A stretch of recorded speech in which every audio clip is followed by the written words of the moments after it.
아침에 우리가 함께 호세아서 내용들을 정리해 나가는 중에 이제 5장까지 함께 보았었는데, 그 5장 15절을 보면 그들이 그 죄를 뉘우치고 내 얼굴을 구하기까지 내가 내 것으로 돌아갈 것이다.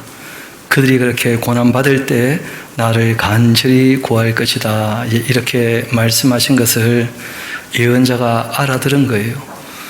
궁극적으로 회복하실 것이니까 궁극적으로 회복될 거야, 이렇게 들은 것이 아니고, 하나님이 그때 그렇게 하실 일을 말씀하신 것은 지금 이 말씀을 들은 사람은 지금 돌아오라고 말씀하시는 거라는 거예요. 왜냐하면 하나님께서는 하나님께로 돌아와서 하나님과 함께 사랑을 나누며 살기를 원하시거든요. 그러니까 하나님 말씀을 들을 때 하나님 어떤 분인지를 알지 못하니까 그 하나님 말씀에 대해서 이런저런 오해가 자꾸 생기는 것이죠. 그래서 하나님께서 돌아오라, 고난받은 이후에라도 내가 너희를 고쳐줄 거다 하고 이제 말씀하신 내용에 대해서 예언자가 이제 외칩니다.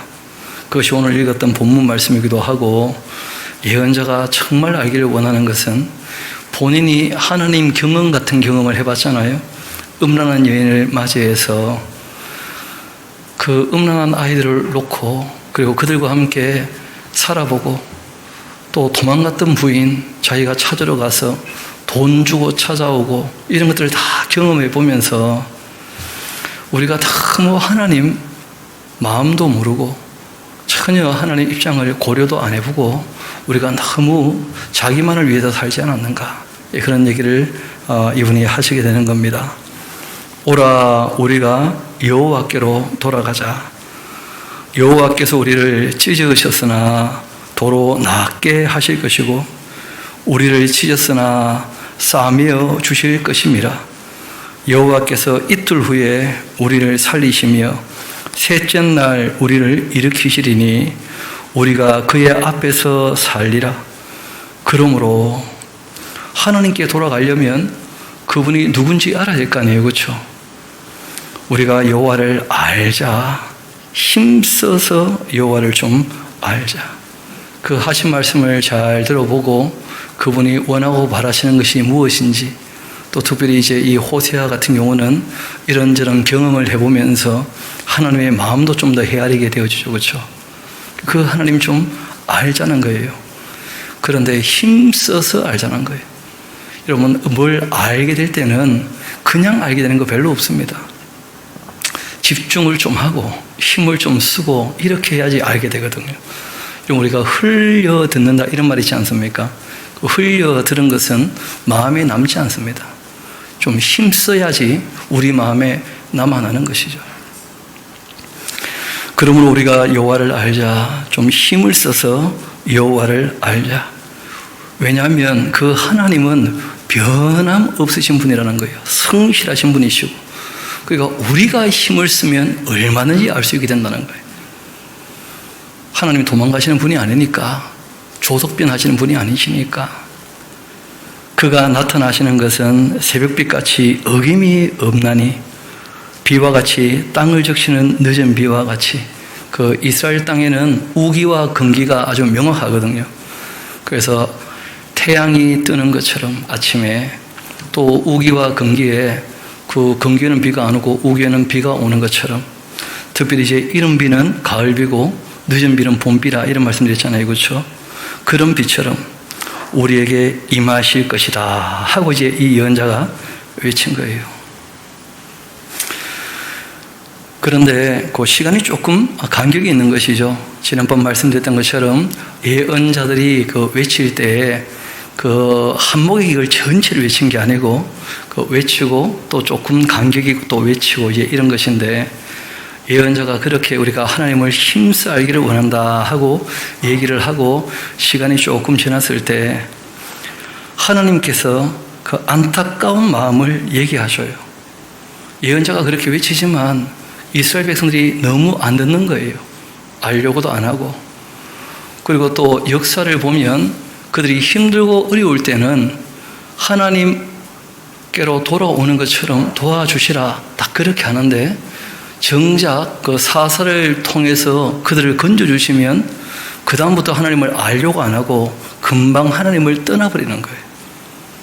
이 하나님께서 그 역사 가운데 있었던 일들과 함께 이스라엘 백성들에게 이런 말씀하시죠. 에브라임아, 내가 너에게 어떻게 해야 되겠는가? 유다야, 내가 너에게 어떻게 해야 되겠는가? 하나님은 변치 않으시는데 너희의 그 인애가 아침 구름이나 쉬 없어지는 이슬 같구나. 그 참 사람이란 존재가 힘들고 어려울 때는 뭐 그렇게 막 매달리고 도와달라 하더니 조금 일이 해도 되면 언제 그랬냐 하는 듯이 뭐 은혜는 물 위에 쓴다 그런 말이지 않습니까? 금방 망가하고 까먹어버리는 거예요. 왜 하나님께서 거기에 대한 어떻게 보면 마음의 상처가 많으신 거예요. 사사시대에 그런 일들이 360년 반복됐거든요. 그뿐 아니라 이스라엘 나라 역사 가운데에서도 그들이 어려움 당할 때 하나님께서 도와주신 적이 한두 번이 아니었거든요.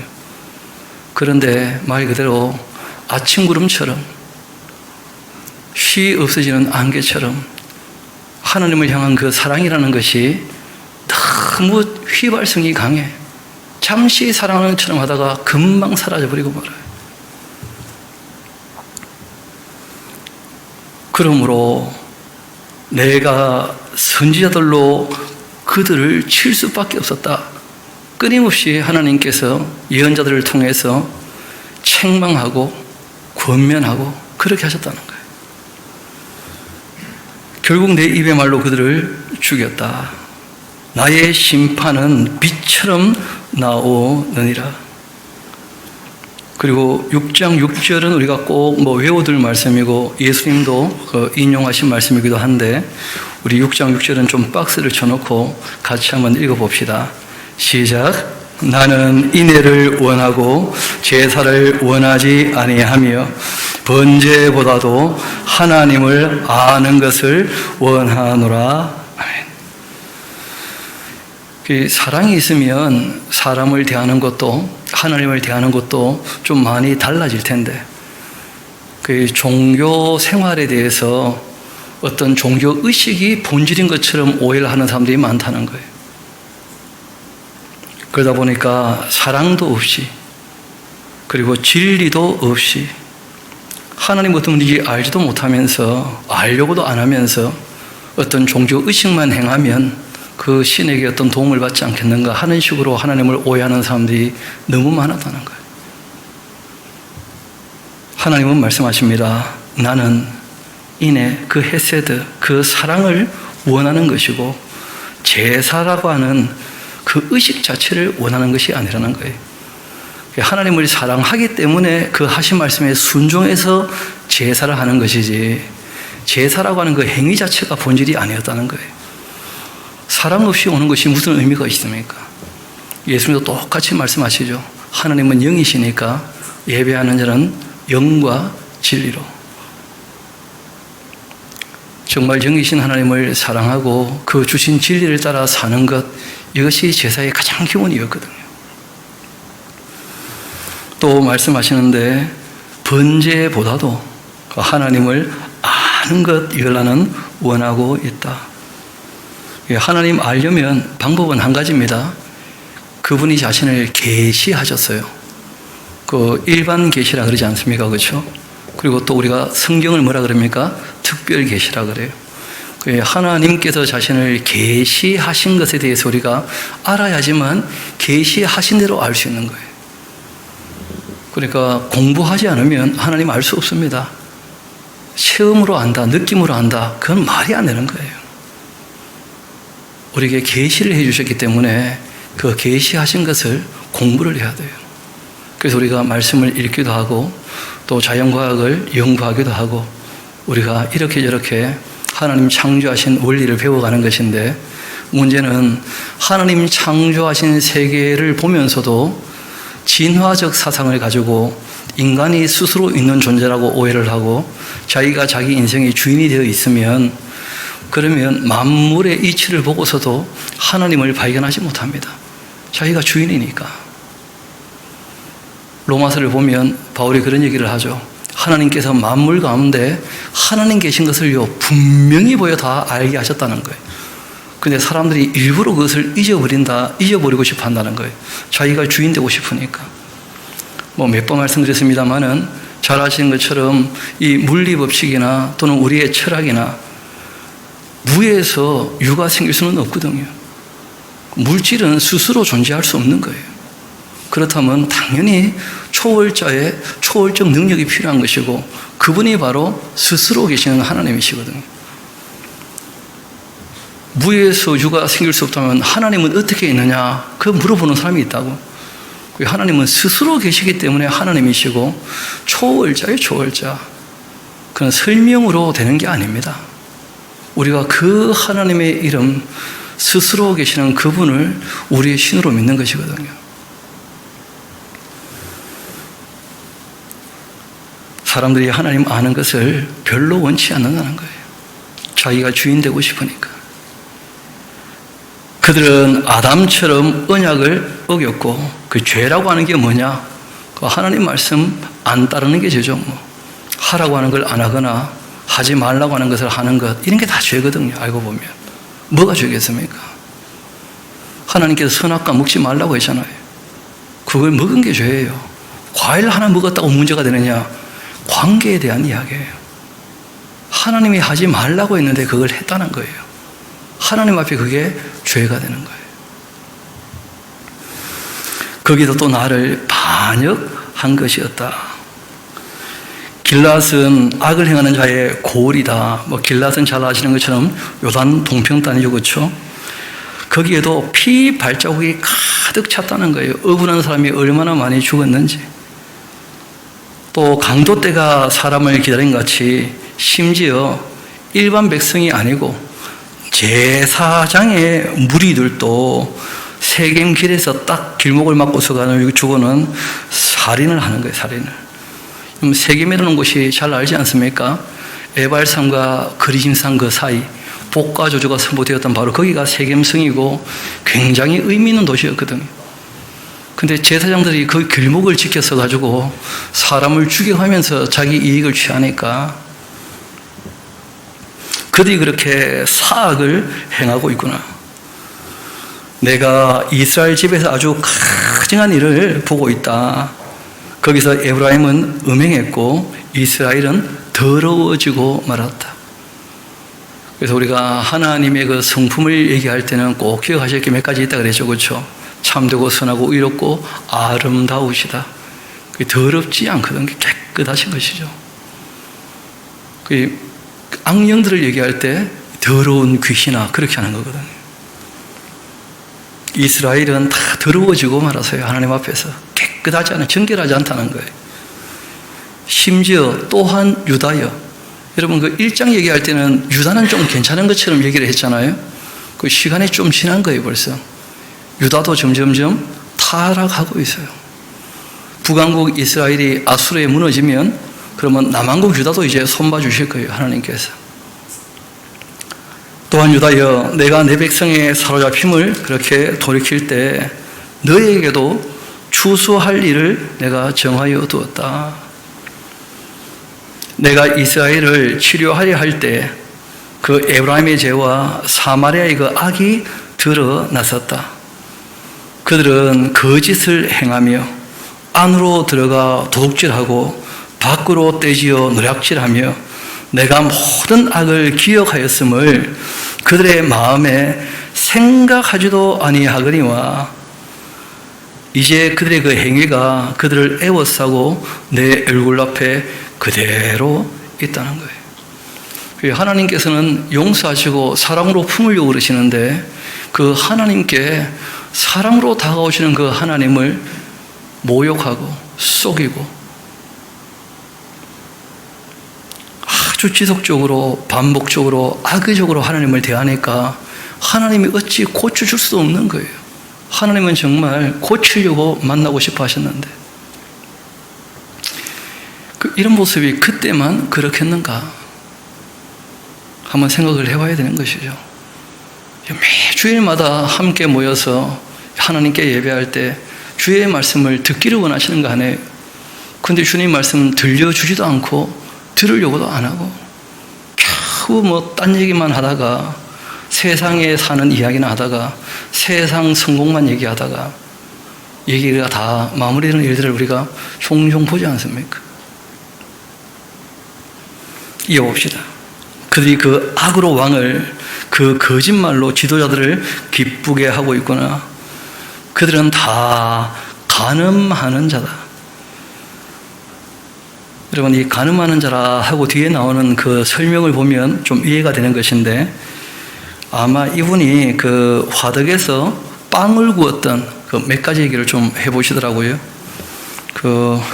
저희 교회도 어떤 분이 빵을 구우셔서 좀 맛 좀 보시라 해서 먹어봤는데, 그분 얘기가 아주 재미있어요.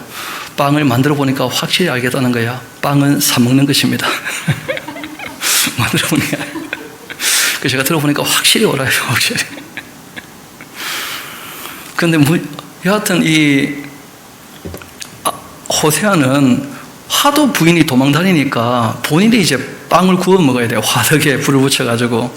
그러면서 배운 게 많아요, 부엌에서. 그들은 다 가늠한 자인데 과자 만드는 자에 의해 달궈진 화덕 같아요. 문제는요, 그 화덕이 계속 불이 붙어 있어야 되는데 그가 반죽을 뭉침으로 발효되기까지만 불을 딱 일으키다가 그쳐버리는 거예요. 여러분, 원래 이 남녀의 그 성관계는 부부관계거든요. 이거는 일평생 지속되는 문제지 잠시 있다가 없어지는 게 아니거든요. 그러니까 음욕이라고 하는 것은 잠시 있다가 어떻게 됩니까? 그 음욕이 해소되면 사라져버리는 것이거든요. 그러니까 간음이라는 게 그런 거라는 거예요. 사람을 인격적으로 대하지 않고 자기의 음욕만 채워버리고 나 몰라라 해버리는 것, 그게 간음하는 것이거든요. 암논이 자기 여동생을 강간해놓고 그리고 나 몰라라 하듯이 하나님을 대할 때 너무 그렇게 휘발성 가지고 대한다는 거예요. 성실하지 않다는 거예요. 신앙의 그 자세가. 화덕에 불이 붙었다면 빵을 구워내야 될 텐데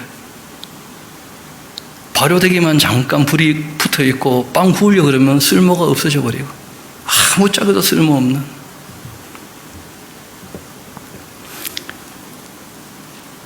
우리 왕의 날에 지도자들은 술의 뜨거움으로 병나고 왕은 오만한 자들과 더불어 악수를 하고 있는데 그들이 가까이 올 때 그들의 그 마음은 아주 강교해서 화덕 같더라. 그리고 또 이제 설명을 해줘요. 그들의 그 분노, 밤새도록 자고 아침에 피우는 불꽃 같다는 거예요. 이 사람들이 밤새 술 먹고 그 술 기운에 온갖 난장을 벌이고 그런 게 마치 화덕 앞에서 빵을 구울 때 열기 같아. 후끈후끈해요. 게다가 또 아침에 그 화덕에다가 불을 피워보니까 혹시 불 피워봤습니까? 요즘에는 가스레인지 키면 쉽잖아요, 그렇죠? 그런데 옛날에는 뭐 이 불씨 가지고 불을 피기 시작하면 그러면 아침이기 때문에 보통 숯도 마찬가지고 나무도 마찬가지인데 젖어 있다고. 그럼 거기에 뭐가 많이 피어오르냐? 연기가 나와요. 연기가 많이 피어오르면 눈이 맵죠. 눈이 매우면 뭐가 납니까? 눈물이. 말 그대로 그냥 하나님 눈에 눈물 흘리게 하는 사람들이에요. 그때 그 분노는 밤새도록 자고 아침에 피우는 불꽃 같아. 정말 눈살 찌푸리게 만들고 눈물 흘리게 하는 그런 일들이죠. 게다가 또 그들이 다 화덕같이 뜨거워져 가지고는 그 재판장들을 삼켜버리고 그들이 그 왕들을 다 엎드려지게 하고 그들 중에 내게 부르짖는 자가 하나도 없다는 거예요. 이런 화덕이라는 것이 불이 은근히 계속 있어야 되는데 너무 뜨거우니까 빵이 안 구워지고 빵이 타버려 그냥. 그런 것처럼 이 지도자들, 정치인들이 자기의 감정대로 분노대로 일해버리니까 아무 일이 안 되고 마는 거예요.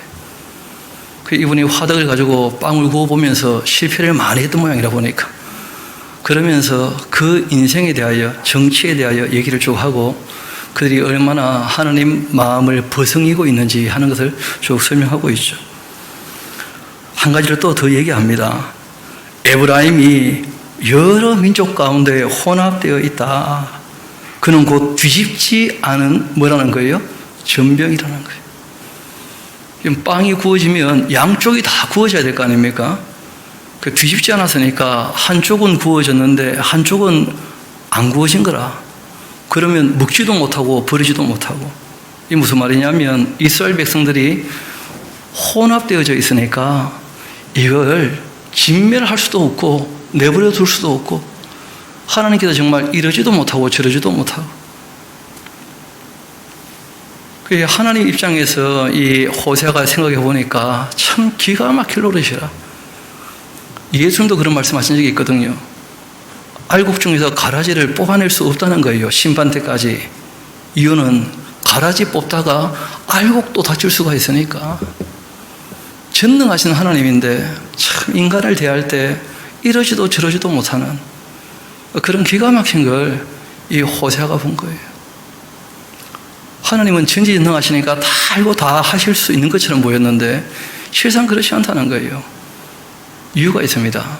대상이 사람이고 그 대상이 뭐가 있기 때문입니까? 자유가 있기 때문에 인격이거든. 능력으로 되는 게 아니에요. 하나님이 뭐 변할지어다 그래도 변해야 되는 게 아니거든. 인격적으로 말씀을 하시고 그 사람이 자기가 알아서 해야 될 일들이 있는 것인데 안 해버리니까 하나님이 어찌할 바를 모르시는 거예요. 이어봅시다. 9절입니다. 이방인들이 그 힘으로 힘을 삼켰으나 알지도 못하고 백발이 무성할지라도 알지 못해. 참 나이가 들면 철든다 그러는데 그것도 다 거짓말이에요. 어떻게 보면 나이 먹는다고 다 잘하는 겁니까? 그렇지 않거든요. 더 나이 들면서 굳어지고 못되지는 수가 있어요. 여성들은 참 조심해야 됩니다. 마귀 뒤에는 할머니 잘 붙어, 할머니. 산타 뒤에는 할아버지가 붙는데, 그 남자나 여자나 잘못 굳어지게 되어지면 진짜 이상한 존재가 된다는 거예요. 끊임없이 자기를 쳐서 복종시키고 다듬어 가야 되는 것인데, 이 예언자가 보니까 너무 안타까워요. 다시 한번 10절을 봅시다. 9절을 다시 봅시다. 이방인들이 그 힘으로 삼켰으나 알지도 못하고 백발이 무성한데도 전혀 알지 못해요. 이스라엘의 그 교만함은 그 얼굴에 다 드러납니다. 그들이 이 모든 일을 당하여도 그들이 하나님 여호와께로 돌아오지도 않고 구하지도 않아요. 에브라임은 어리석은 비둘기 같아. 이런 원래 비둘기는 귀소 본능이 있잖아요. 근데 집에 돌아올 줄 몰라. 정신 나간 비둘기야. 어디 갔는지 몰라. 비둘기인데 집에 안 돌아와. 하나님께 돌아오지를 않아요. 때가 되었는데도. 하나님께 안 가고 어디로 가느냐. 지혜가 없어 애굽을 향하여 부르짖고 아수르로 가고, 지금도 보니까 미국 가서 뭐 부르짖고 그 이상한 사람들이 있는 거예요. 중국 가서 도와달라고 그러고.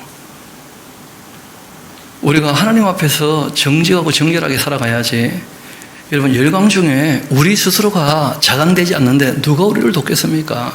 다 자기 나라 이익을 위해서 다 움직이지 그래. 제가 보니까 그 참 어리석은 생각 같아요, 보니까. 근데 이스라엘 백성도 마찬가지였어요. 하나님께 돌아오지 않고 하나님 앞에서 자기 나라를 다듬어 가려고 하지 않고 끊임없이 큰 나라에게 도움을 바라면 도와주지 않겠는가? 심지어는 성전에 있는 금까지 뻗게다가 갖다 바치고 그러지 않습니까? 아스를 봐도 그렇고 히스기야를 봐도 그렇고. 이스라엘도 마찬가지였다는 거예요. 애굽을 향하여 부르짖고 아수르로 가고 있다. 그들이 갈 때 내가 나의 그 그물을 그 위에 쳐 공중의 새처럼 떨어뜨려 버리고 전에 그 회중에 들려준 대로 그들을 징계할 것이다. 화가 있을진저 그들이 나를 떠나 그릇 같음이니라. 패망할진저 그들이 내게 범죄하였음이니라. 내가 그들을 건져주려고 하는데 그들이 나를 거슬러 거짓을 말했다는 거예요. 여러분, 정직하면 돌이킬 수 있거든요. 이번에 욥기를 보면서 제 개인적으로는 욥이란 분이요 참 정직하다는 거예요. 정직하니까 이제 딱 마지막에 섰을 때 하나님 말씀을 들으면 알아듣는 거예요. 정직했으니까. 근데 스스로 속여버리면 하나님 말씀하셔도 못 알아들어요. 스스로 속여버렸으니까. 이 이스라엘 백성들이 하나님이 도우려고 하시는데 거짓말을 해요. 괜찮지 않은데 괜찮은 것처럼. 나를 거슬러 거짓을 말하고 성심으로 나를 부르지도 않고 오직 침상에서 슬피 부르짖고 곡식과 새 포도주로 말미암아 모이고 하나님을 거역했다는 거예요.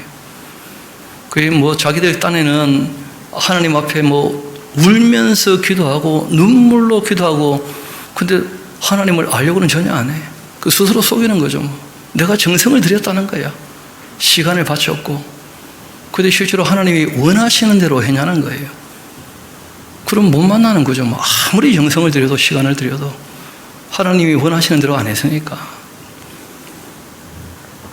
모이기는 곡식이나 새 포도주, 돈 때문에는 열심히 모이고, 내가 그들 그 팔을 연습시켜 힘있게 했는데 오히려 그들이 내게 대하여 악을 꾀하고 있다. 지금 우리나라도 조금 정신을 차려야 될 것이, 나라가 조금 예전보다 잘 살게 되었다고 해서 너무 교만해지거나 너무 비윤리적으로 이 역사의 흐름이 흘러가는 거 아닐까 하고 염려될 정도로, 하나님께서 팔을 연습시켜 힘있게 했더니 오히려 대든다는 거예요. 여로보암 2세 때 그랬지 않습니까? 나라를 부강케도 하셨고, 또 하나님께서 이 외교나 경제나 문화나 또는 군사력이나 모든 면에 있어서 여로보암 2세 때 중흥기를 허락하셨는데 오히려 더 하나님을 떠나버리고 아모스에서 기록된 것처럼 더 빈익빈 부익부 현상이 심화되고 많은 그런 걸 보고 있지 않습니까? 그들은 돌아온다고 하는데 실상은 높으신 하나님께로 돌아오는 게 아니에요. 그 어디로 갔는지 모르겠어. 그러니까 회개한다면서 이렇게 살면 안 되다 해놓고는 더 엉뚱하게 살아. 그냥 얼마든지 그럴 수 있다는 게 사람들이. 쏘기는 활과 같으며 그들의 그 지도자들은 그 혀에 거친 말로 말미암아서 칼에 엎드려질 테니까 이것이 애굽 땅의 조롱거리가 될 거다. 겨우 애굽에서 나와가지고 새로운 나라 만들어 본다고 하더니 결국은 이제 애굽에게 도움 바라고 아수르에 도움 바라다가 하나님께 버림받아가지고 나라가 무너지고 말 거니까 그 애굽의 조롱거리가 되지 않겠는가. 나팔을 너희 입에 댈지어다. 원수가 독수리처럼 여호와의 그 집에 덮칠 것이다. 이는 그들이 내 언약을 어겨버렸고 내 율법을 범했기 때문에 하나님께서 약속하신 대로 그 땅에 하나님이 말씀하신 저주가 임하게 될 것입니다. 그래서 결국 북왕국은 아수르에 무너지고 마는 것이죠. 그들이 장차 내게 부르짖기를 나의 하나님이여 우리 이스라엘이 주를 아나이다. 그렇게 할 때가 오기는 올 거다. 그렇지만 이스라엘은 이미 선을 버렸다. 원수가 그를 따르게 될 것이다. 원수가 그를 뒤따라가서 다 죽일 겁니다. 그들이 왕들을 세웠지만 내게서 난 것이 아니다. 여러분, 이스라엘의 처음 여로보암 1세는 하나님께서 아이야에게 10조각을 찢어가 주시면서 이제 세웠던 것이었는데, 그 다음 왕들은요 다 욕심으로 일어났던 왕들이 대부분 다. 예후 정도는 또 기름 부어 세웠죠. 그러니까 다 하나님께서 뭐라고 하시느냐 하면 너희들 왕들은 내가 세운 게 아니었다는 거예요. 그들이 왕들을 세웠다. 나에게서 난 것이 아니다. 그들이 지도자들을 세웠지만 나는 모르는 바다. 그들이 또 그 은금 가지고 자기를 위하여 우상을 만들었으니까 결국은 다 파괴되고 말지 않겠는가. 늘 말씀드립니다만은 사랑은 서로 위해 주는 거예요. 서로. 그 자기를 위하면 그 사랑이 참 어려워집니다. 나에게 왜 이렇게 대하나 자꾸 그런 마음을 우리 인간들이 가지면 그 관계가 좋게 되긴 참 어려워요. 서로 위해 줘야 돼요. 서로. 하나님께서 우리를 위해 주시니까 우리도 주님을 위해서 살아가야 되는 것이죠. 그 우상 얘기할 때마다 참 많이 반복적으로 나오죠. 그렇죠? 자기를 위하여 우상을 만들었다는 것. 결국은 파괴되고 말 것이다. 사마리아여, 너의 송아지는 버려졌다. 너의 진노가 무리를 향하여 타오르고 있는데 그들이 어느 때에야 무지하겠냐. 이것이 이스라엘에서 났고 장인이 만든 것인데 사람이 손으로 만들었으면 사람보다 못한 존재 아니겠어요? 사람이 만들었는데. 그런데 그런 것을 신으로 섬기니까 얼마나 어리석냐는 거예요. 참 신이 아니었는가. 사마리아의 그 송아지가 산상조각나게 될 것이다. 그들이 바람을 심고 광풍을 거두게 될 것이다. 참 허탄한 것대로 심는 것도 그렇고 거두는 것도 그렇고, 심은 것이 줄기가 없고 이삭은 열매를 맺지 못하게 되는 것이다. 혹시 맺는다 해도 이방 사람이 다 가져가기 때문에 이스라엘 백성들이 추구하고 수고하고 애쓰는 것, 그들에게 얻게 될 것 아무것도 없다는 거예요. 어리석은 것을 추구하고 있고 뭘 얻어도 결국은 이방인이 다 가져가고 말 것입니다. 이스라엘은 이미 삼켜졌은즉 이제 여러 나라 가운데 있는 것이 즐겨 쓰지 아니하는 그릇같이 되고 말았다. 하나님이 안 쓰는 그릇이 되고 말았어요. 금그릇, 은그릇, 나무그릇, 질그릇 여러 가지 종류의 그릇이 있는데 하나님이 어떤 그릇 쓰십니까? 깨끗한 그릇은 깨끗한 그릇. 하나님이 즐겨 쓰지 않는 그릇이 되고 말았어요. 그들이 홀로 떨어진 이 들락이처럼 아수르로 갔고 에브라임이 값주고 사랑하는 자들을 얻게 되었다. 그들이 여러 나라에서 값을 주었을지라도 이제 내가 그들을 모을 테니까 그들은 지도자의 임금이 쥐어진 그 짐으로 말미암아 결국은 쇠하게 될 것이다. 그 에브라임 북왕국 이스라엘을 대표하는 그 지파라 얘기했죠, 그렇죠? 그래서 에브라임 하면 북왕국 전체를 표현하는 그런 표현이기도 합니다. 죄를 위하여 제단을 많이 만들었다는 거예요. 이게 말이 좀 그런데, 여러분 그 제사 중에 속죄제가 있지 않습니까? 속죄제를 지으면 죄가 속해진다 하고 이제 말씀을 하셨다고 이 사람들이 알고 있는 거예요. 그러니까 계획을 먼저 세워 죄를 많이 짓고 속죄하면 되겠지. 그러니까 이제 죄를 많이 지을 생각을 하니까 제단도 어떻게 해야 됩니까? 많이 만들어 놔야 돼. 그러니까 아주 악의적으로 지속적으로 죄를 행하고 있다는 거예요. 그러면서도 속죄하면 다 될 거라고 착각을 해요. 그 제단이 오히려 그에게 범죄하게 하는 것이 되고 말았지 않는가. 그리고 그 다음에 12절 아주 중요한 말씀을 하고 계시죠. 제사 행위 이전에 정말 중요한 것이 있다는 거예요. 우리 12절은 같이 한번 읽어볼까요? 시작. 내가 그를 위하여 내 율법을 만가지로 기록하였으나 그들은 이상한 것으로 여겼다는 거예요. 그럼 지금도 기독교인들이 마찬가지입니다. 우리가 사도행전 15장에 이방인들이 기독교인이 되었을 때 어떻게 할 것인가 하고 예루살렘 교회에서 결정한 것이 한 4가지 좀 있었거든요. 제일 먼저가 우상제물 먹지 말자, 두 번째가 음행하지 말도록 하자, 세 번째가 피나 목미어 주인 것 먹지 말도록 하자, 네 번째가 모세가 하나님의 율법을 전해줬으니까 그 모세의 글을 좀 배워서 경건한 신앙생활에 가장 기본으로 삼자, 그렇게 했던 것이거든요. 근데 지금도 교회가 그런 하나님의 율례법들을 완전히 무시하는 것처럼 보여요. 하나님은 우리를 위해서 말씀하셨다는데 그런 모든 말씀들을 아주 그냥 가볍게 여기고 이상하게 여겨요. 예수님께서 산상수훈을 말씀하셨다는데 그런 것들을 이상하게 여겨요. 꼭 그렇게 하라고 하신 말씀이겠냐? 말이 그렇다는 거지 하면서. 무슨 말입니까 대체? 하나님이 참 안타까운 말씀을 하시는 거예요.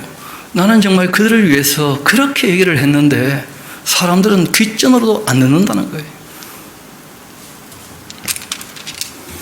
그들이 내게 고기를 제물로 드리고서 먹을지라도 그 제사한다고 되겠냐는 거예요. 하나님 말씀 자체를 무시하고 있는데 여호와는 그것을 기뻐하지 않는다 명확히 말씀하셨어요.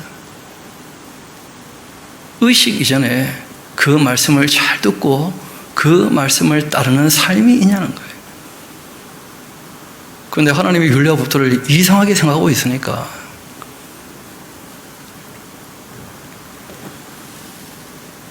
여호와는 그것을 기뻐하지 않고 이제 그들의 그 죄악을 기억하고서 그 죄를 벌할 것이다. 왜냐하면 하나님께서 죄다, 악이라고 할 때는 선하신 하나님 반대편인 것이 악한 것일 뿐더러 죄는 처음 말씀드렸던 것처럼 하나님께서 하라고 하신 걸 안 하는 게 죄가 되는 거예요. 하지 말라고 하는 것을 하는 게 다 죄가 되는 것이거든요. 그게 다 율법에 기록된 거 아닙니까? 무엇을 하라, 뭘 하지 마라.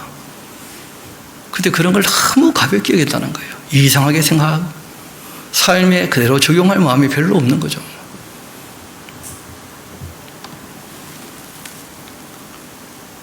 이어봅시다. 이제 그들의 그 죄악을 내가 기억하고 그 죄를 벌할 것이다. 그들은 애굽으로 다시 가게 될 거예요. 애굽에서 불러내가지고 율법을 줬는데 율법을 다 무시하니 애굽에서 종로로 살던 것과 똑같이 종로로 살 거다. 아수로 가서. 자유를 줘봤자 의미가 없어요. 하나님 말씀 들을 생각을 안 하니까.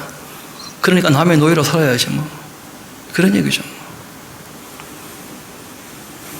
이스라엘은 자기를 지으신 이를 잊어버렸고 왕궁들을 세웠고 유다는 견고한 성읍을 많이 쌓았는데 그러나 이 세상이 그렇게 쌓아 올렸던 것 내가 그 성읍들에 불을 보내어서 그 성들을 삼키게 할 거다.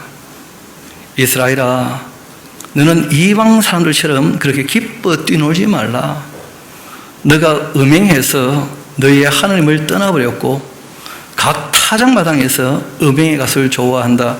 참 이런 말은 우리가 참 익숙지 않은 말이죠, 그렇죠? 그 타작마당에서 음행의 값을 좋아한다 하는 말은 지금으로서는 우리가 뭐 주급을 받거나 또는 뭐 시급을 받거나 월급을 받거나 이런 시대인데 이때는 그 추수기 때 이제 한몫 챙기는 거 아니에요.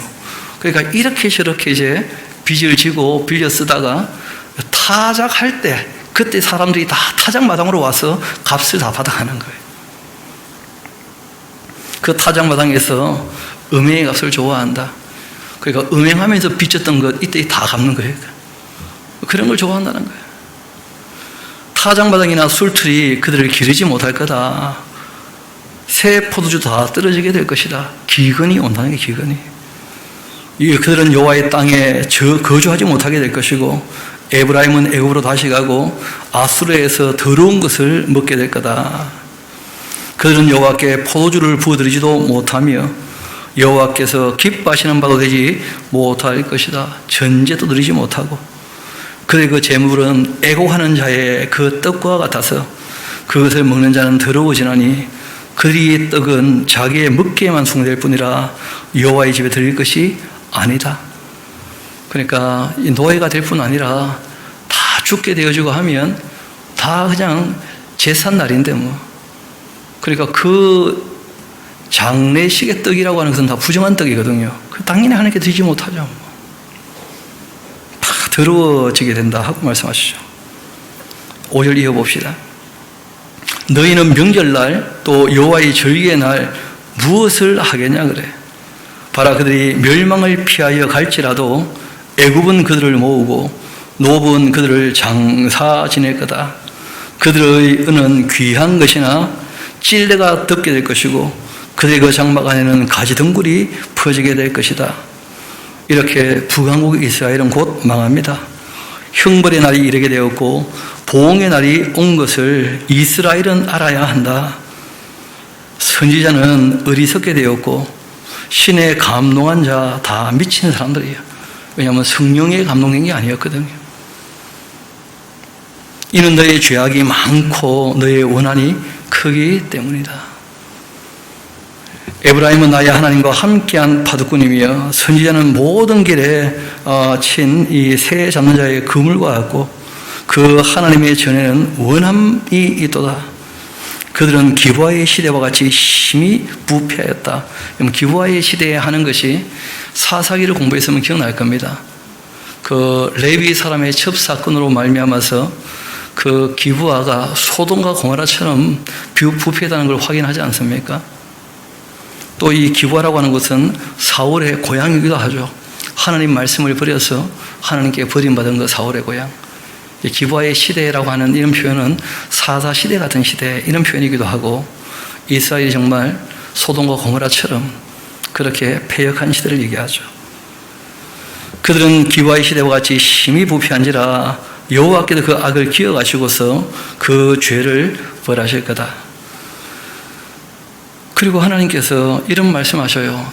너무 마음이 상하고 너무 마음이 아프니까 옛날 참 만났던 때를 다시 한번 기억해 오시는 거예요. 그때는 참 괜찮았는데 왜 이 모양이 되고 말았는가? 여러분, 우리가 더불어 함께 살면 살수록 관계가 좋아져야 될 거 아닙니까? 그런데 함께 지내는 시간이 많은데 관계가 더 안 좋아졌어요. 어쩌다 그렇게 되었는가? 어쩌다가. 이유는 단순합니다. 우리 한번 따라합시다. 상대방의 말을 잘 듣고 따라줍시다. 그게 안 되니까 뭐 자꾸 관계가 멀어져요. 수용이 안 되니까. 그러니까 몇 번 지나다가 뭐라 그럽니까? 말해도 소용없다. 말해도. 아무 말도 안 하게 되는 거죠, 그냥. 안 들어주니까, 안 따라주니까. 옛적에 내가 이스라엘 그 만나기를 광야에서 포도를 만난 같이 그렇게 했었는데, 너희 조상들을 보기를 무화과 나무에 처음 맺힌 첫 열매를 같이 그렇게 했는데, 그 적어놓으세요. 첫사랑의 추억. 참 하나님께서 연애할 때 같은 그런 기쁨이 있었었는데, 그런데 관계가 더 깊어지거나 좋아지거나 하나 된 게 아니었고, 하나님 마음에 너무 큰 상처를 준 거예요. 이스라엘 나라가. 하나님 쪽에서는 최선을 다했는데 안 되고 말았죠. 그들이 바알 보르게 가서 부끄러운 우상에게 몸을 들임으로써 저희가 사랑하는 그 우상같이 하나님이 이스라엘을 사랑한다는데 이스라엘은 하나님 아닌 우상을 사랑하니까 가정하게 되고 말았다. 그런 것이죠. 그래서 우리가 이 땅 살아갈 때에도 그 부부 관계에 있어서, 가정에 있어서 다른 걸 더 사랑하면 안 되겠죠. 그렇죠? 가장 사랑하는 것은 무엇일까? 그럼 꼭 우선순위를 잘 결정해야 될 겁니다. 우선순위를. 에브라임의 그 영광이 새같이 날아가리니 해산하는 것이나 아이 베는 것이나 임신하는 것 다 없게 될 것이다. 영광이 날아가 버리니까 뭐 정상적으로 결혼해서 애 놓고 이런 거 다 없게 될 거다. 혹 그들이 자식을 기른다 할지라도 내가 그 자식을 없이 해버려서 한 사람도 남기지 아니할 거다. 내가 그들을 떠나는 때에는 그들에게 화가 미치게 될 것이다. 하나님께서 지키고 보호하시다가 떠나가 버리시면 그러면 이제 아수르의 노예가 되는 거죠. 내가 보건대 에브라임은 아름다운 곳에 심겨진 두로 같으나 그러나 그 자식들을 살인하는 자에게로 끌어내리로다. 이렇게 이제 하나님께서 그 자신의 입장을 쭉 얘기를 하니까 그 예언자가 하나님 마음이 이해가 좀 되는 거예요. 오죽하면 이렇게 말씀하시겠는가? 긍휼과 자비가 많으신 실제로 사랑이신 하나님이 이렇게까지 말씀하시는 것, 이 예언자가 자기 부인이 고멜이었잖아요. 그 고멜하고 살아보면서 그 마음이 이해가 되는 거예요. 이해가. 이분이 뭐라고 하는지 아십니까? 여호와여 정말 그들에게 주옵소서. 무엇을 주시려 하십니까? 아이 베지 못한 태 젖없는 유황을 주시옵소서. 예언자가 봐도 북왕국은 망해야지 합당하다, 망하기에 충분한 사람들이죠. 너무 악하니까.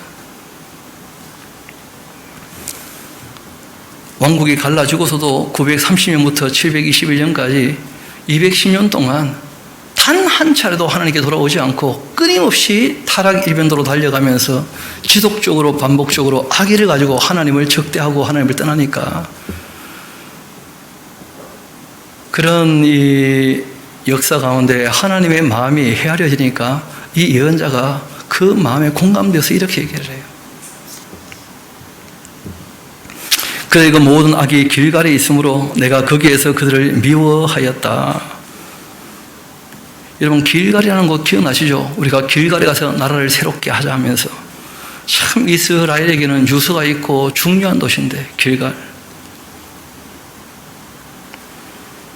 새롭게 된 게 전혀 없으니까 내가 거기에서 그들을 미워하였노라.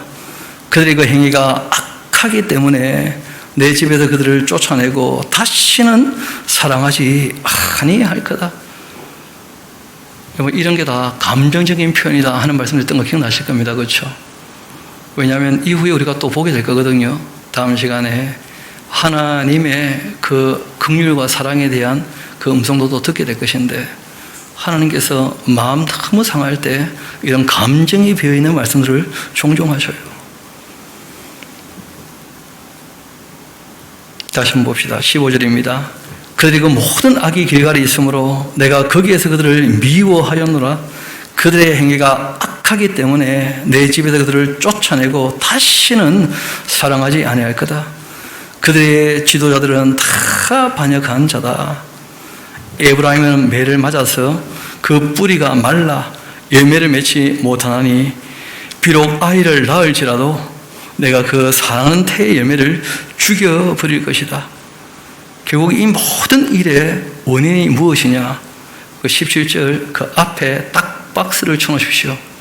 그들이 듣지 아니함으로. 뭐 좀 상대방 얘기를 들어보고 따라줘야 될 텐데 듣지를 않아요. 듣지를. 따르는 것은 고사하고 자기 욕심하고 다르다는 것이 알아지는 순간 상대방 말에 귀를 닫아버려 그냥.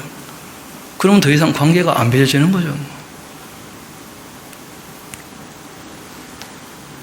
그들이 듣지 않았기 때문에 하나님께서 그들을 버리시는 것이다. 그래서 그들이 여러 나라 가운데 떠도는 자가 될 것이다. 북왕국은 역사 가운데 이제 이런 일들이 있게 되는 것이지만 지금 하나님을 섬기는 우리도 다시 한번 생각해 봐야 됩니다. 인간관계도 인간관계지만 먼저 하나님 관계에서부터 하나님 말씀이 안 들려오고 있다면 뭐가 문제가 생긴 거예요. 그렇죠? 듣는 것부터 시작해야 돼요. 알아들어야 돼요. 잘 알아듣고 아 정말 그러구나 하고 수용을 하고 그 말씀을 따라 살고 그리고 우리가 하나님 관계도 인격적 관계이기 때문에 우리 인간관계에 좀 대비해 봐서 우리가 서로의 관계에 있어서 상대의 말을 잘 들어주고 또 우리가 악의를 가지고 한 말이 아니라면 우리가 잘 수용해 주면서 우리의 관계들도 좋아지게 되기를 소망합니다. 기도하도록 하시겠습니다. 아버지 하나님, 하나님의 사람 호세아가 하나님의 아픈 경험 같은 그런 경험을 음란한 여인 고멜과 더불어 살면서 하게 되어지고 그리고 주님의 마음을 좀 더 헤아리게 되어져서 이스라엘 백성들을 향하여 하나님의 그 사랑하시는 마음을 담아서 하나님을 좀 알아가자고 그렇게 외치는 음성을 저희들도 함께 듣게 되었습니다. 하나님을 바르게 알려면 우리에게 주신 계시의 말씀을 잘 알아들어야 될 터인데 바르게 알아들어야 될 터인데 아버지 하나님 바로 그는 우리에게 알아듣는 귀를 볼 수 있는 눈을 깨닫는 마음을 허락하셔서 주의 말씀을 펼쳐 읽을 때마다 진리의 빛이 비추어 주의 말씀을 헤아려 알게 하시고 또한 무엇보다 그 말씀을 따라 살 수 있는 능력도 더딥혀 주시기를 소망합니다. 우리가 연약한 고로 또 우리가 알게 모르게 교만한 고로 우리가 주의 말씀 앞에서 사람을 대할 때에 여전히 내 입장과 또한 나의 교만한 마음들 불쑥불쑥 일어날 때가 있는 것을 경험합니다. 아버지 하나님 정말 주의 말씀 앞에서 나를 쳐서 복종시키며 주님의 뜻을 따라 사는 데 부족함이 없게 도와주옵소서. 모든 것을 주님께 의탁합니다. 또한 감사드립니다. 우리 구주가 되시는 예수님 이름으로 기도합니다. 아멘.